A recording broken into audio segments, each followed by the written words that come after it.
Why builders, contractors and tradespeople put their prices up.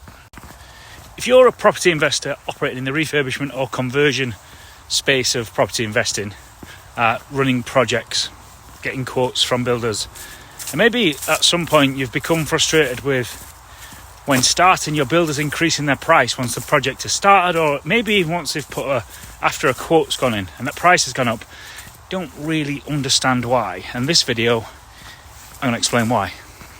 So I spent the week last week training 15 more property investors on how to deliver a profitable refurbishment project. And this was a common, not a complaint, but a common bit of feedback that came from the students that attended, in that they've got quotes in the past, and as the project has started, the prices have increased, or the quotes have increased, or the numbers have gone up. And here's the number one reason why. To begin with, you have to remember most contractors and trades are like any other business, trying to win work. They try to win work, and therefore they are competitive in their initial quotation. And when I say competitive, it is most likely, from my experience speaking to property investors, that the things that you're asking for, the things that you want, they're not specific. We're just sending loose inquiries like, can I get a refurb, or can I have a rewire, or how much for a kitchen fit?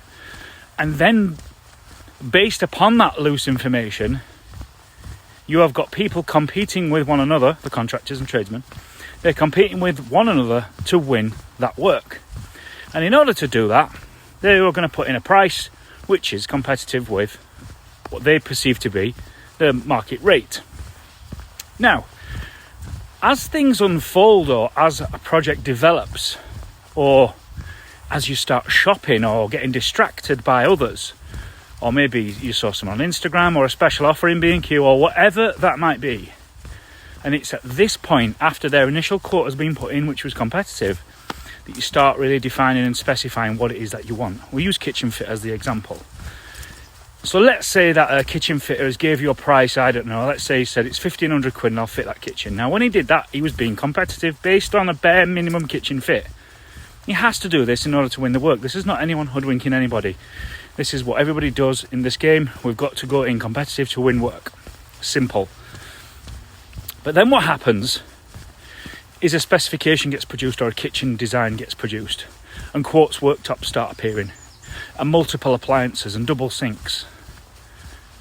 And then there's now a tiled splashback, or a tiled floor, or some fancy cabinet, some under cupboard lighting. I'm just making this up as I go along to make the point of the specification here is being developed. Now, if the specification had been provided at the outset, at the initial quotation stage, then there will not be so much variance in the quotation submission in which they're putting in, because it's now based on something. Now the price doesn't need to go up because their price was based upon something. And all the competitors' prices were based on something. Now, when that price wasn't based on anything to begin with, of course, as the thing that's been priced starts to develop, the price will increase. But here's the thing. Most property investors that I speak to, especially those last week, they hold the contractor responsible for increasing their price.